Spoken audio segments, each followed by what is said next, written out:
you show that connection to the player.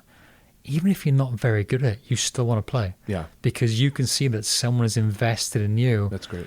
And someone has built that connection with you, no matter, and they don't judge you based on, you're a good player, so you're going to start, you're my favorite. They see you as an equal amongst everyone else. But the art of coaching then is to get into every individual within the team to positively affect them in whether it's their physical ability, psychosocial, technical, tactical. And so that's why the team outcome isn't relevant. But at the same time, we all have to win, right? Right. So it's that. Coming to you straight from Fremont, California, this is the Fremont Podcast, dedicated to telling the stories of the past and present of the people and places of the city of Fremont, one conversation at a time. They only had one lane open for half the day yesterday, and then it seemed like they were like, this is not a smart idea, or they just said, let's fix it. And now it's probably going to be closed for whole months. I don't know how long it'll take to fix it. Yeah. It's always fun to see what's for sale. Oh, I know. It's nice of Jennifer to let us do our meetings here. Yep. That's a great What a cool space. It's very homey. Yeah. It's cute. Yeah, I did one interview in here, and it was over here. So how do you set up? I didn't set the video up this time. I just kind of wanted to get a kind of a layout. I wanted to have one experience to see how it would work. So do you set I moved this chair. Oh, okay. I moved this chair over to here. Nice. I actually had set my computer and stuff up on the table here, and then basically we just had a conversation here between the two of us. So it was nice. It worked fine. Yeah, you have the plugs. It's very cozy. But I've got a guy who owns an acoustic treatment business. He's actually got acoustic panels, big acoustic panels that he's given me for I told him what I needed to do and how to set up a portable treatment, a portable setup so they could have the treatment. But then, so I'm going to try to set it up to where there's like panels here and maybe even panels there and panels here. And so then it'll kind of create a little space in here. Then you're also on display, which means people will be going like, "What's that?" Right. You could literally put a sign, much like these signs here. You could put a sign that that'd be says, cool. "Now recording the Fremont podcast." That's a cool idea. For the high traffic that this end of Niles gets. Yeah, I think there was like 2 people that walked by here when we were recording the one that we did. So, And it's literally across the street from where we produce our other podcast. That's right. That's right. It's across the street from the Flying Flying A, A. where the Cast of Niles podcast That's is right. recorded. We do that right in the lobby. You're listening to episode 107 of the Fremont Podcast. Now, here's your host, Ricky B. I'll check the levels here to make sure everything's good, and then we'll jump into it. So the name is Dai. Yeah, that's right. Dai Redwood. Yeah. Interesting. It's Welsh for David. Okay. It's like, like how you have Tom for Thomas. Yes. So it's like the shortened version, but it's the Welsh way of showing it. So instead of Dave, Dai. Oh, that's interesting. I think we're good to go. This looks good. And I may still keep adjusting some things here, but I am pleased to be joined by Dai Redwood. You are executive director. The Fremont Soccer Club has been around for a little while, you said, right? Yeah. Since a couple name changes. So we did get the right one, so that's good. Okay. Excellent. So, and then how long have you played soccer? Like, what's your soccer story? So I started playing when I was 6. Bit different back home, small town. So we just went to the local sports hall, and by that I mean like old school Swedish gymnasium kind of freezing cold hall. Yep. The goals were just one of those long wooden benches you flipped over. You played with an indoor ball, and it was just anyone come, anyone plays. So, and from that age back then, it was still 11 aside at 6 years old. So fields weren't as big. Okay. Slightly smaller, but not like what you see today. Yeah. And you just have these 6-year-olds running around. I have no idea what they're doing, but it looked like soccer. So I played then for town was Porthcawl Town. Okay. So I played there, all my mates from school. And again, it's just a small town. And in what country is this? In Wales. In Wales, okay. Yes. Definitely not England, that's Wales. Yes. So So we grew up, you'd play with all the kids who were in your class in school, so you make great friendships through that because it was never a trial, never evaluation. It was you want to play, you play. Played until I was 16. I was very much a late physical developer, so I was very small. So the next step from U16 was to go into the men's. And again, that was back in the 90s, late 90s. So for me, that was still when most of the game was just giving someone a good kick and putting up in the air. So being a small 16-year-old with 26, 27-year-olds, like, I'm not doing that. So played very little in college. Our college experience back home is different to over here. It's not a great deal to play for your college back home. You still make a team, but so I played 1 or 2 games there. But focus more on martial arts and coaching. Okay. So I started from a young age. Wow, that's cool. I have an important question to ask. Sure. Is it football or soccer? Oh, just football. Just football. Okay. All right.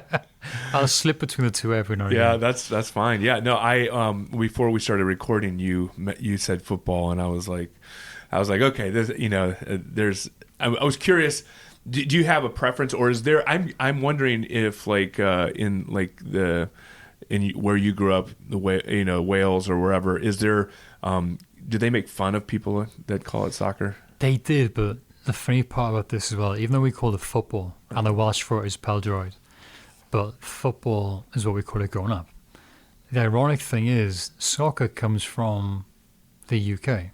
It's shortened from association football, which is the full name of the sport. Huh. So soccer originated from England, is brought to the US, used the US and all over the world, but for some reason then back in the UK, you kind of like turn your nose up whenever someone says, let's play soccer. And like, no.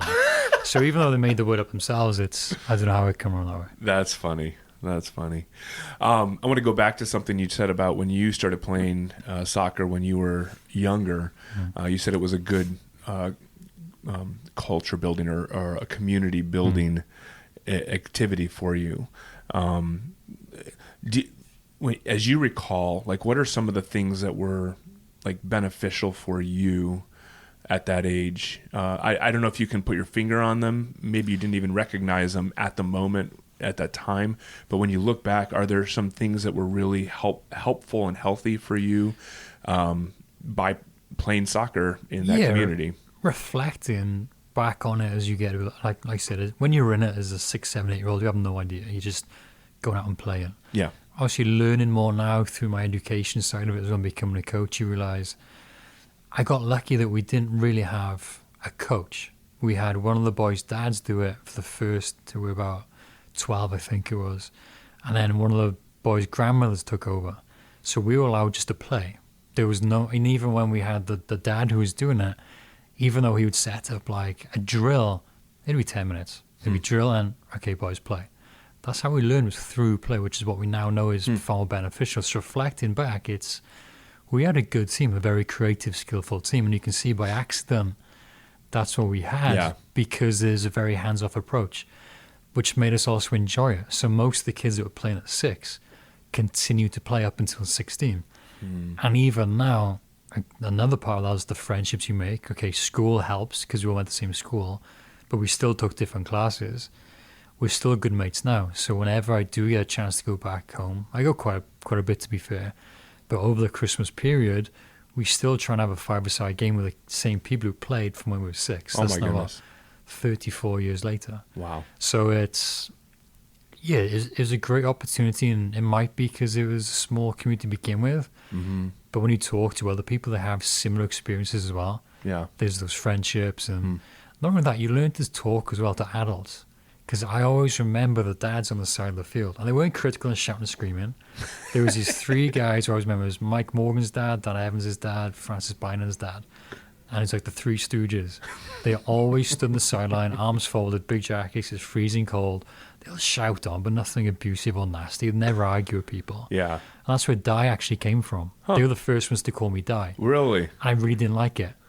I was fighting against it for so long, and then when I went to high school, or comp as it is back home, I wanted more of that Welsh identity. So I was like, I actually like Dai now. Oh, that's awesome. Yeah, looking back, there's loads of different moments where I think that's kind of affected where I am that's today. Cool. But that's awesome. That's really cool. So do you feel that experience that you had is singular to like you or to your culture, the locale, or even the time period, or how do you see that as something that's taking place today in youth soccer, like even whether it's here in Fremont or wherever you coach? Is that something that you see across the board, or maybe talk about that just a moment? Yeah, it's quite a loaded question, which could send me on a rant in different directions. And the parents who are listening to this, who receive my emails, will know Dai can rant. So it's, I think throughout Europe especially, it's very cultural where you're with your community. It's probably a good example of me growing up as well. Where I grew up in Porthcawl, you had local towns, Canelli, Kenfig Hill, Pyle. A bit further out, you had Patalbot, Margam, but they're all within 10, 15 minutes of driving. I would never play for any of those other towns ever. So we would go seasons, double age bracket, but we pretty much play in our school year. So we'd be U10, but the younger half. So we would get hammered every game, 9, 10. We were good players. Yeah. We're just smaller. I would never think of going and moving a club because we lost, because I was with my mates. It's different. Some kids have close relationships with their coaches. Our coach, the dad, he's one of my best mates' dads. So I knew him anyway, but it wasn't I was staying there for him. The grandmother who took over, we all loved her. We're the only team with a grandmother helping us out, and she would just open up the sports hall, and that was it. But I stayed there because I was with my mates, and it was because I was playing for Porthcawl. I would never go play for Kenfig or Connect. We would see those as grudge matches almost. Like we didn't want to be involved. We didn't want them even come into our town, kind of thing. Maybe it's because we're Welsh and we're a small nation, but that's what it was like. But it's fairly similar throughout Europe as well. You play for your village, you play for your town. It's only the real high-level players that end up going off to these academies. They're not... I think when you see in the news a lot of time, like you see like Messi's picked up at certain ages, these other kids are picked up at certain ages. When you speak to the high level academy coaches, only 2 players have ever really stood out as young elite players. And that's Messi and Wayne Rooney. Those are 2 names that always come up. All the others, which you see that come to the top, they're late developers. Interesting. So you never look to move on unless you get by chance seen. And because of the structure back home with the culture of you play for your town, there's always an opportunity to move once you're in adulthood, whether it's your job takes you somewhere else or you play in a cup competition. And there's a great example of Jamie Vardy. He played lower level football, non-league football soccer for ages. And then he became won the Premier League with Leicester, England international. So it's a different culture you see around the world, from experiences throughout Europe, down in Argentina. It's different here. There seems more focus here on the outcome. So it's more looking to get that. It's the win culture. Certainly, and this is a discussion I have with parents quite a bit as well. Now, winning is not bad, but it's not our focus when you're a kid. Now, when you're an adult, believe me, I want to win. If I'm playing my wife in Scrabble, I will do whatever it takes to win. I'll make up words. I'll hide the dictionary. I'll do whatever it takes to win. I hope she's listening to this. She knows your ways. Oh yeah, she knows I will do what it takes to win in those. She's seen me play just pickup games as an adult, and I'm like a different person. But then when I'm with the kids, this is what I need to do for the kids. I got to take my ego, my pride, my desire and want to win for me out of that. I've got to make it about the kids, which you see is a bit of a struggle in the US because you do have a win culture. So then a lot of education comes into it. We'll be right back. You can hear the rest of this conversation in just a moment. Hello, Fremont. There's a great little book called The Small Mart Revolution by Michael H. Schumann, if you want to order it from Banter Bookshop. And the book talks about how small local businesses are actually better for the community and explains it in detail and genuinely goes through the numbers. It's also not a boring book either. It reveals why supporting small business actually makes good economic sense. And one of the major reasons why that's true, and you can read the book for the numbers, but study after study shows that the percentage of money that stays local when you spend local, the amount of money that gets looped back into the community when you buy from a small, local, independent place, a higher percentage of that money stays here in the local economy than it does if you buy at bigger, more national places. And that is true of this podcast. If you can help support this podcast with $1 a month through the buymeacoffee.com link that's in the show notes, more of that money is going to be spent here at local shops. The staff here likes spending money at local places. If you can afford $1 a month to keep this show running, we are going to put it back into the community as often as we can. buymeacoffee.com/the Fremont Podcast/membership. $1 a month. Thank you. And now, back to our conversation. That's great. Yeah, it's interesting as you were talking about that, I kind of had this idea that maybe your community together, the people you were playing with, the people who were on the sidelines, the people who were there, that was what really mattered the most, and it was what impacted the community, impacted the sport itself versus we want to focus on the sport and mastering the sport, and we don't, and maybe eventually it'll turn into a community of sorts. Yeah, it's definitely. And again, back home, it's not just my age group which had mates coming through it. I worked in the local village pub as soon as I turned 18. Okay. And you'd see the different football teams from the different generations still being together. So you'd always see the football boys current, the football boys past, and the football boys coming through. So it was always, you were part of the community by playing for your town. People did recognize you, and we're talking the lowest level of football possible. Yeah. Like some of them still can't tie their shoes up now in their late 20s. But it was still had that identity of you play for your town, and that's what you wanted to do is for yourself. The town recognized you as well, and it's something which we have tried to do with Fremont, with the club. So we sponsored the food bank, the Tri-City Food Bank. Okay, We recently started wearing Save on the front of the goalkeeper jerseys. That's awesome. A sadder one is a Rooney Foundation. You may have heard of a Rooney who passed. Yep. He played at the club. Wow. So now we try our best to support that foundation. 'Cause for me personally, that European obviously background, your community is important. So I think to have both working together, is something which we would love to see more. Right. That's awesome. Be isolated, and an isolated club within a town. So yeah, that's great. So let me ask you this question, little case scenario sort of thing. So I'm going to jump real quick to my past and a sport that I didn't do so well in. I tried playing baseball for a couple years, and I could never hit the ball. It was horrible, and so and that seemed to be the most exciting thing about it when you thought about sports. But I didn't do well at it, so I only played for 2 years, and then I just kind of gave it up and went on. I was already at that time playing soccer, and I kind of just continued playing soccer. But I guess my question is, if you have, you were talking about your team in Wales from your hometown. You were smaller, you weren't as good. I mean, it was like it was likely that you had to come out swinging and working hard, and you may even still lose after all the hard work you put into a game like that.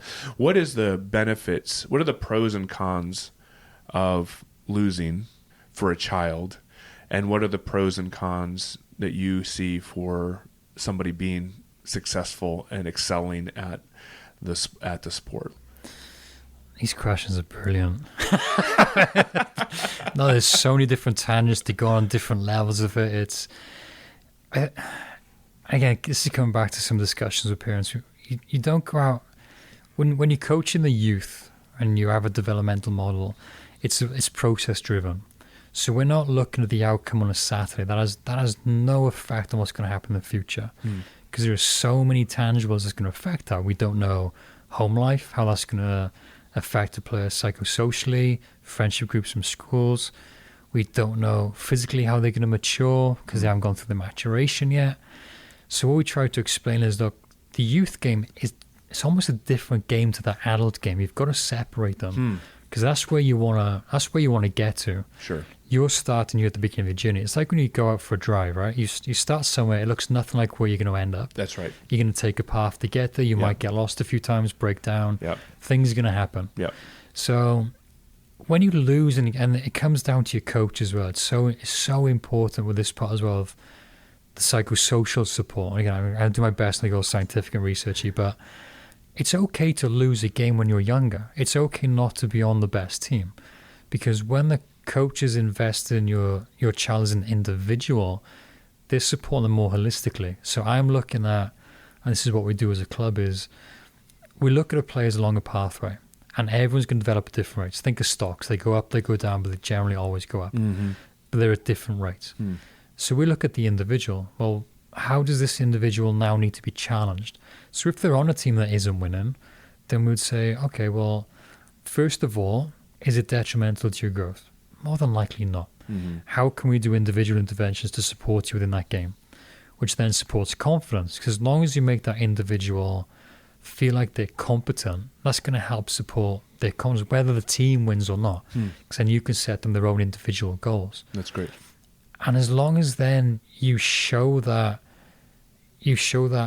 connection to the player, even if you're not very good at it, you still want to play. Yeah. Because you can see that someone is invested in you. That's great.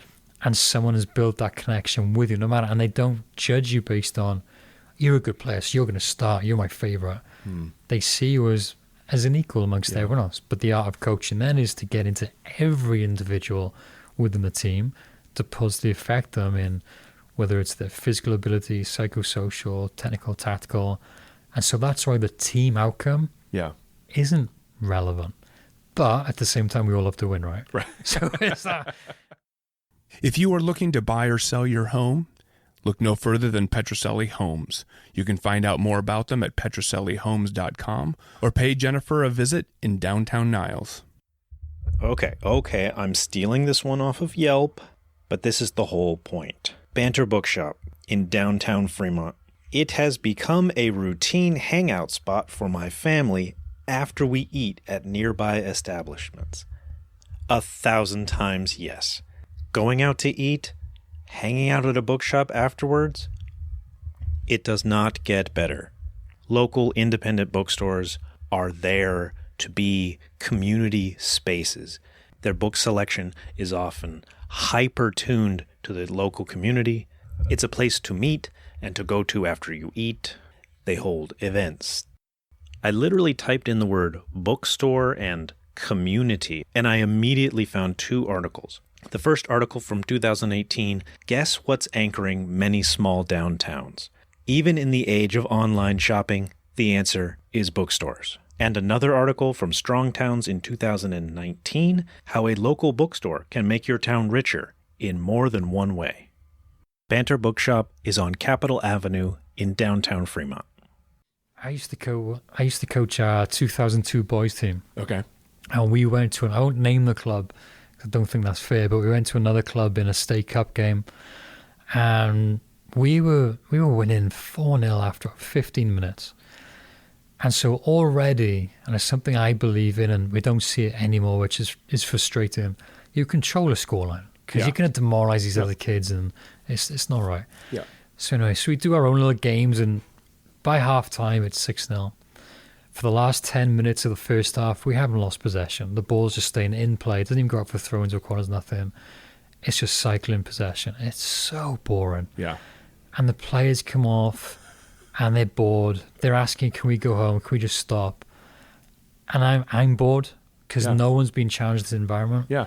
So half time, like, look, anyone want to go in goal? Because the keeper's now bored. One guy who's a very good goalkeeper as well was in position. He's like, yeah, I'll go and goal. Oh, yeah, go on, you go and goal. And they all go back out. And we lost 7-6. It was, and I love going back to this game. But the reason we lost 7-6 because the players didn't get worse. Yeah. The other team didn't get better. Yeah. Psychologically, because I think we were U12 at the time, we were bored. We'd completely checked out of it, which is why the outcome of that game shows we lost 7-6. But the first 10 minutes was where this is the quality, the understanding, the development that's going on in their individuality and group ability. Yeah.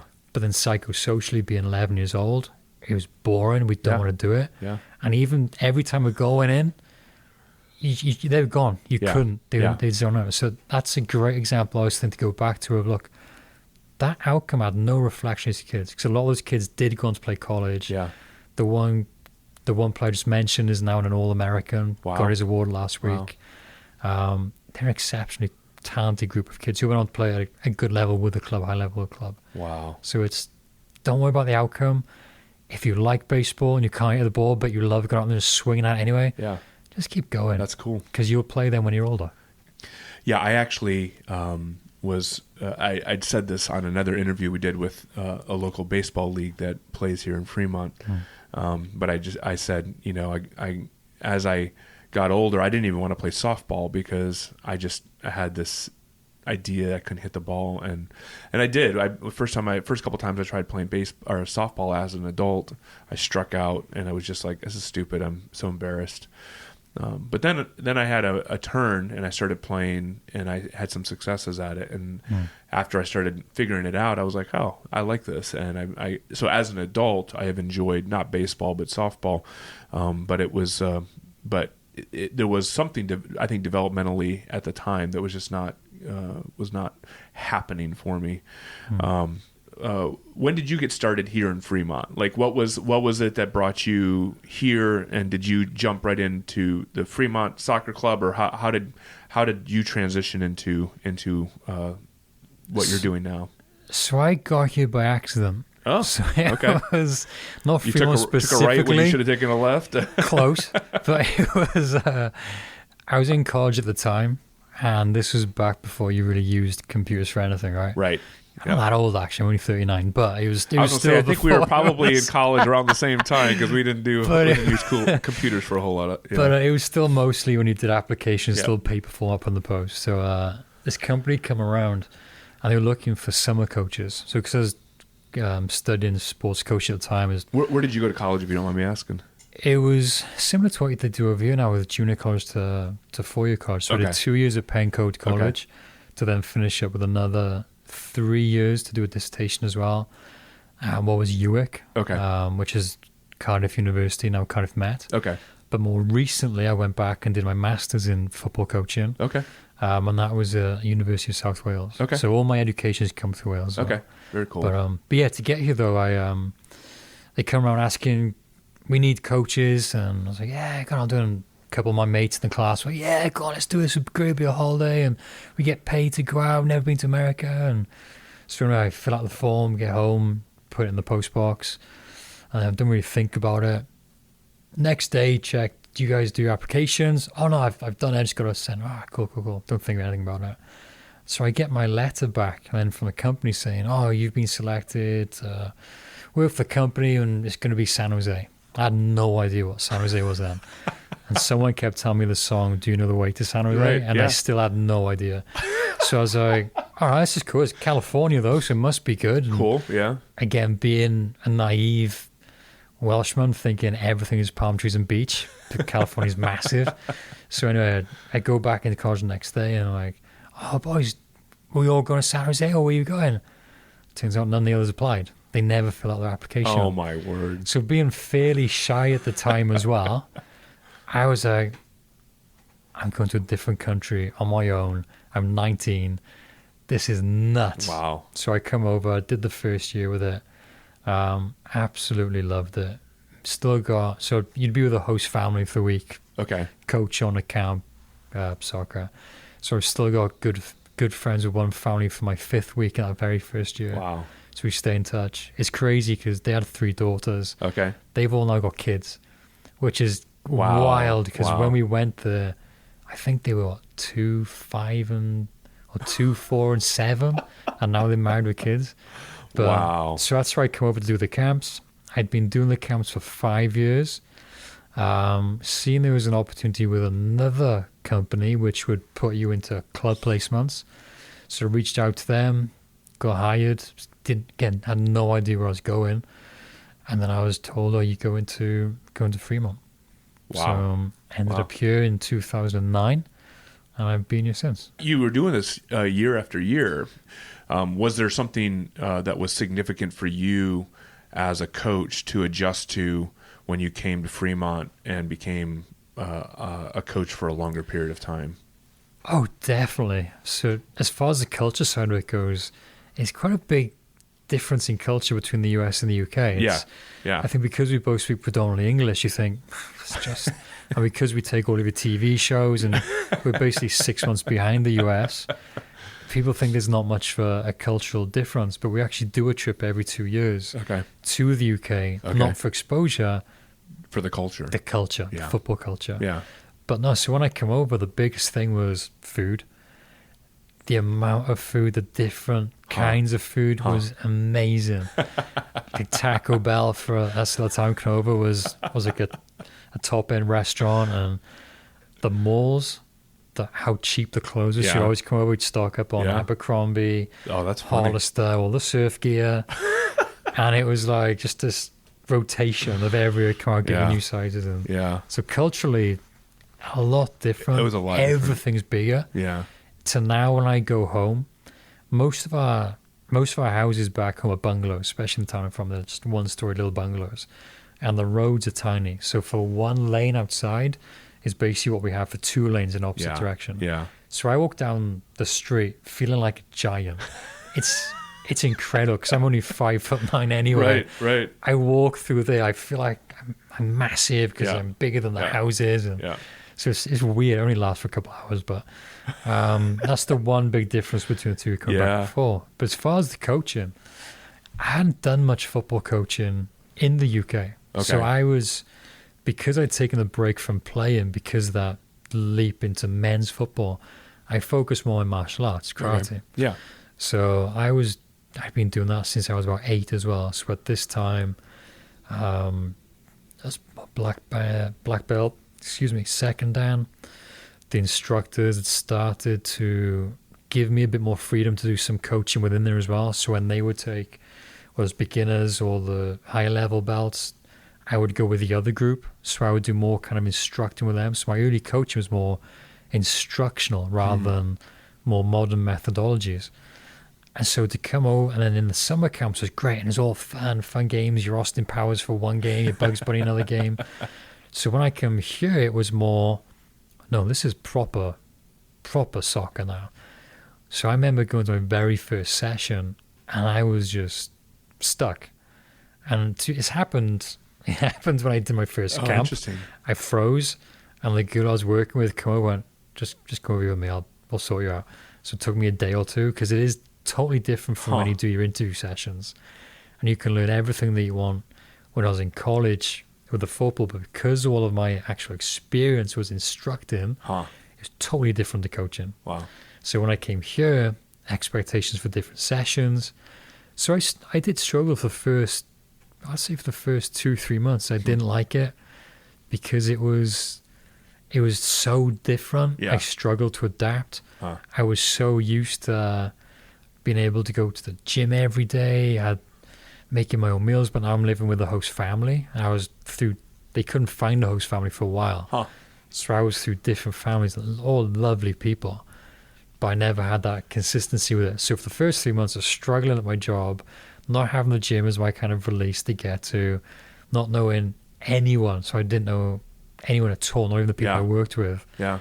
It was really daunting. So it took me about 3 months, but again, from just growing up in a small town where everyone's a plumber or electrician, you have that bit of graft about you where my dad was gone before I woke up, come home after tea, muddy, stinking, because he was a plumber.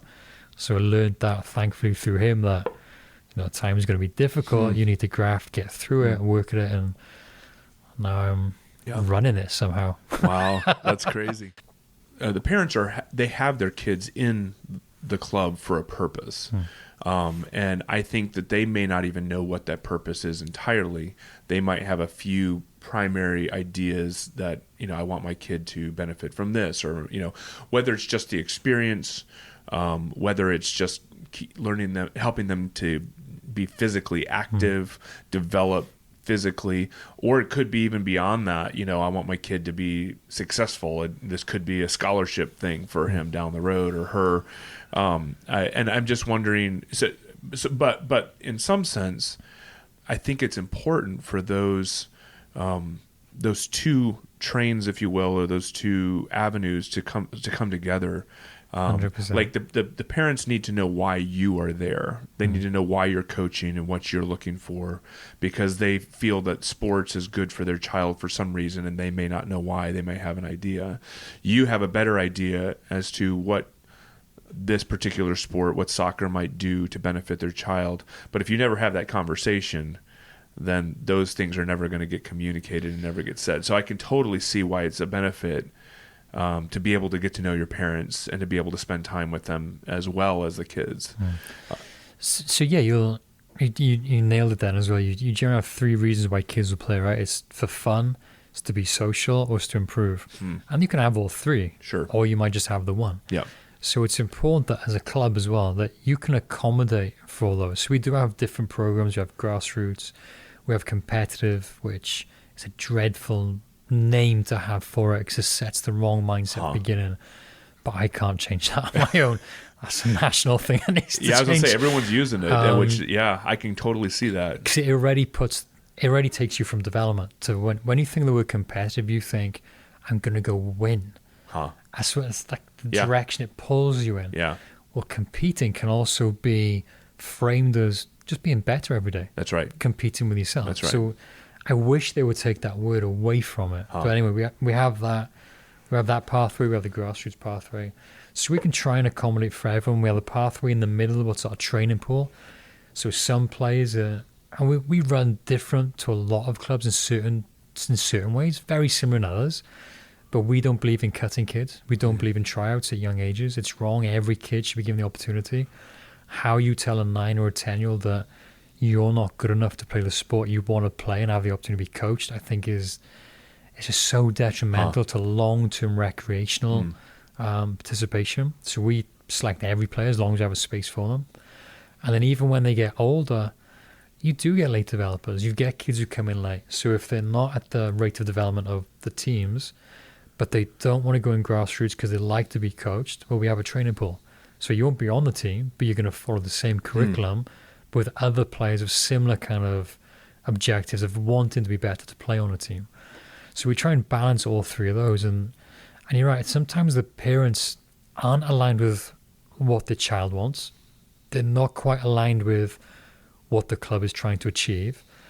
And then there's a great quote we use within our presentation to the parents about how everyone's noses need to be pointing in the same direction. Because if we're competing and fighting against each other, we won't get anywhere. That's great. So I always say that if you've got a bear chase and you've got 3 doors, there's 3 of you, and you're all holding a piece of rope, if you run to 3 different doors, that bear's getting you. You all need to be able to go in the same pathway. Right.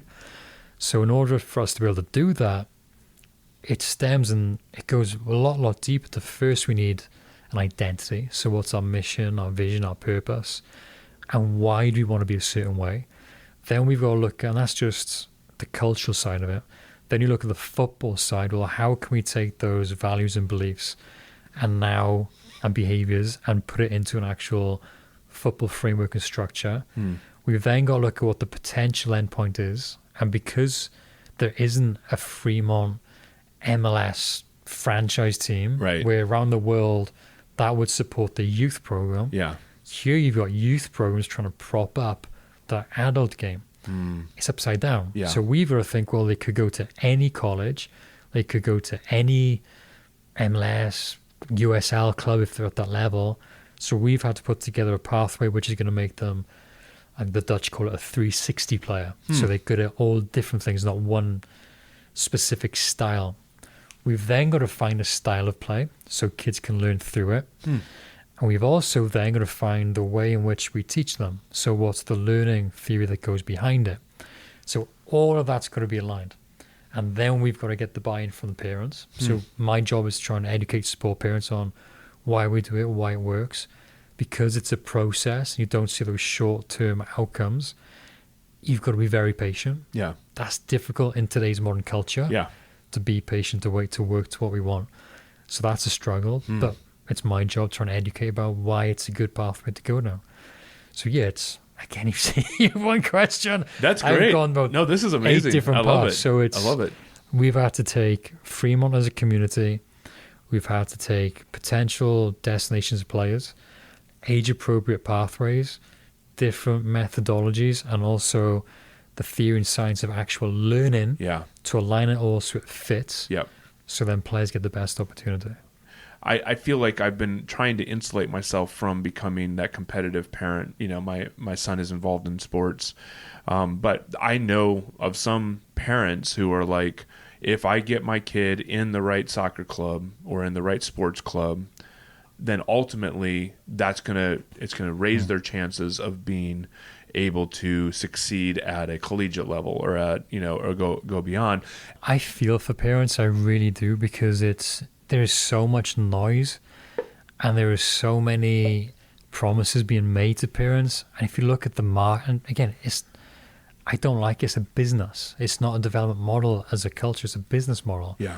So it's about getting numbers in through the door. So if you have a club and you go, we're the biggest club in the Bay Area, for a parent you're thinking, whoa, I got to be there. That's right. FOMO kicks in. But what is going on there? Yeah. What is the challenge these clubs? What are you doing for my child? Yeah. And not just what, but why. There's not enough of the why. And that's what's got to change. Explain to parents why you're doing certain things. Because if any club in any sport says to you, give me a 6-year-old because I'll get them in college, that's a flat out lie, because no one knows, because there's so many factors that go into it and which are out of your control. So I really feel for parents, and that's why I actually do enjoy, and had an email exchange back for the parent recently, and it sounded a little bit confrontational to begin with, but I made sure to say, look, I'm loving this because this is engaging. That's right. We completely disagree. Yeah. But I love the fact that I can hear your point of view, see where that's come from. Yep. This dad was next to me and he was going, I can even talk to his wife. What's wrong with him? Oh, he sucks at this. He's so bad. And I was thinking, man, this... And he kept going, this isn't real soccer. And I was thinking, it's because they're 3.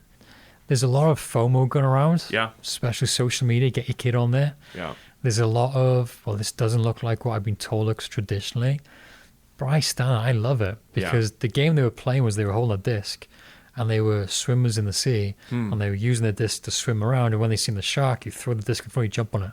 It's not a ball in sight. Yeah. But for a 3-year-old, it's perfect. Yeah. He's learning exactly to right. throw, Yep. jump, kick, crawl. Yep. They get the balls out towards the end as well and throw different activities. But that is actually perfect for what they need. Huh. But because it doesn't look like Barcelona on the weekend, Yeah. we do have this view of this isn't right. So Wow. that's a long way to come around saying I do actually enjoy That's great. talking to parents, because the more we can support and educate, the better it is for the kids at the end of the day. That's great. What would I expect to see if I were to come out and see a game or to come out and watch practices? How many teams, ages, what age range are we working with and all that? Oh, another loaded question. I got a 61-page presentation if you offer that one, but it's at different levels. So, so with our U4s, U6s, Okay. it's those fundamental movement skills, running, jumping, story time telling, a little bit of the ball. They're not going to learn football in that 45 minutes. They're not. It's not age appropriate. It's not part of their developmental phases as a human being either. When they get to U7, U8, we've tried to recreate more of a street soccer environment. So playing 3v3s, 4v4s max. And the reason being is the sport will teach itself. One of the best ways for deeper learning is through trying it. Surfing. You take the board out in the ocean, you fall loads, you get pummel loads. Yeah. If you do ever figure it out, you get to stand up on it. Yeah. I still can't, but Yeah. our whole club is really based on a play philosophy of trying to take not the coach out of it, because that becomes a dereliction of duty. Really, it's negligence of the coach. Yeah. You've got to know, and it's a very difficult skill to do, of how to allow the kids to play without becoming overbearing. So athlete-centered environments. So what you'll see within our competitive program then is all the activities are based around the play. So you don't see drills of lines of kids kicking the ball once, 5 minutes later they might get a kick again. It's very much movement orientated, largely because you need to know the time and the space, really. It's great if you can perform an isolated action, but if you don't know how to get into positions or move into those and get into those moments, the action's irrelevant. Yeah. So you need to have a balance of the both, but all the activities are play orientated. To go a little bit deeper into the side of it, what you can expect to see at a field, or what we're aiming towards. When you play 7v7, we have a game model, or we have a game model for the entire club. We have a way of play for every phase. So at 7v7, we're looking for kids to work with each other in their own half of the field. When they get to the 9v9s, we open up a little bit more. So now might be a bit more specific with, in this area 1v1, but this area try and create overloads. Then when you get to 11v11, it starts to progress a little bit further again. So when you get to our U19s, it's a full-size game model of intricate. This is what you do here, this is what you do there. But the whole pathway, though, is based on play, empowering the kids to be decision makers. There's lots of research which shows kids need to experience to learn and not be told what to do, because they will figure it out, but it takes patience. Yeah. It's about you, the players. Yeah. And again, this is where my job gets harder with the parents. Right. We don't like that as adults. We like control. Yeah. We want to know that we have control over everything that we can, because it's important, right? Because when we fail as adults, we lose a job or a home or something far more significant. When you don't succeed as a child, it's just a speed bump. That's right. That's great, man. I'm taking notes in my mind here, because I need to learn these things as a parent. I look at my life and I realize there's things that I maybe could have done if I had pursued a certain path, and I maybe at moments I wish I could go back and change that. Make that change so that I could have been more quote unquote successful in the long run in that particular field. And I kind of want to make those changes earlier on for my son so that he doesn't experience maybe the same loss that I feel as an adult. But then when I look at it, I'm like, no, I don't regret anything as a child. I don't regret the choices that I made. I think that there is something about just the experience of playing without the intervention, just enjoying the moments, and even working through the calls on the penalties. It develops communication and relational acumen on that. How to manage confrontation. That's definitely, right. No doubt. Yeah, that's awesome. Do you guys have year-round programs, or is it a certain season, or when can kids get plugged into this? Yeah, it's again both. So it's for grassroots, it's seasonal. So it's fall and spring, summer camps, obviously in the summer, and then for our competitive program, it's year round. Okay. One thing we do is on a Thursday, we play multi-sport. So what we do is we have field hockey, touch rugby. Okay. One kid was playing touch rugby, and he quit the club to go play rugby. And I thought that was brilliant. That's awesome. Yeah. The objective really should be for all sports programs is as many kids for as long as possible. That's going to help them with all kinds of health issues. Yeah. Whether it's physical health issues, mental health issues. Yeah. We are year round. But obviously there's opportunities to leave, to go try the sport. Something we really do believe in. Very good. Are there any, so do you have like your tryouts and stuff, or what is that? So we do, again, a little bit different. So for grassroots, it's just registration. Okay. So the spring starts in mid-March. Okay. So that registration is actually open now. So that goes from our U4s up to U14s. Okay. For the competitive club program, I'm trying to wedge club in there. Notice that? That's right. trying to influence your through That's the right. podcast. That's right. For competitive, you have May, which is the month. There's 2 specific weeks you're allowed to do it within. Okay. How many kids do you have playing right now for you guys? So right now it fluctuates between 430, 460 with the competitive program. Wow. I know that sounds like a big fluctuation, but you do have people, biggest challenge is people leaving the area because just cost of living. It's transient area. People come in and come out for jobs or whatever. Depending on what time of the school year, the school district's pretty intense. So the academic side of it, we don't want to be one of those clubs which has thousands of kids, because all you're doing is, if you're trying to create this big business of thousands of kids, we've probably got kids who could have more playing opportunities at another club. That's right. Where they're going to see more game time. So that's right. I love it. So if people want to find out more, you have a website? Yeah, our website's fremontyouthsoccer.com. Okay. And then I'm useless with social media. I'm like a caveman, but we do have a Facebook and Instagram page. Okay. I think those are Fremont Youth Soccer as well, or Fremont YSC. Yeah. But all those links are on our website. Yeah, and we'll make sure that all the links for all of the things that you said and anything that people can use to find you will be on our show notes for this podcast as well. I'll get a younger staff member who understands it. That's right. Well, Dai, thank you so much for being on the podcast. This was really great. I'm excited to be able to share this conversation with the people here in Fremont, and it's going to be one that I'm going to go back and listen to myself, because I feel like it was just really, truly beneficial for me as well. So thank you for your time. Oh, thank you for having me. Really enjoyed it. The first pod, so it's, there you go. Really enjoyed it. Yeah, well, I don't think it should be your last, because I think you have a lot of great things to share. So I think it's the dodgy accent it is. That's right. All right, man. Have a good one. Cheers, man. This episode was hosted and produced by Ricky B. I'm Gary Williams. Andrew Cavett is the editor. Scheduling and pre-interviews by Sarah S. Your reviews help other people find this podcast. If you would, please leave a review on iTunes. Be sure to subscribe wherever it is that you listen so you don't miss an episode. You can find everything we make, the podcast, and all of our social media links at thefremontpodcast.com. Join us next week on the Fremont Podcast. This is a Muggins Media podcast.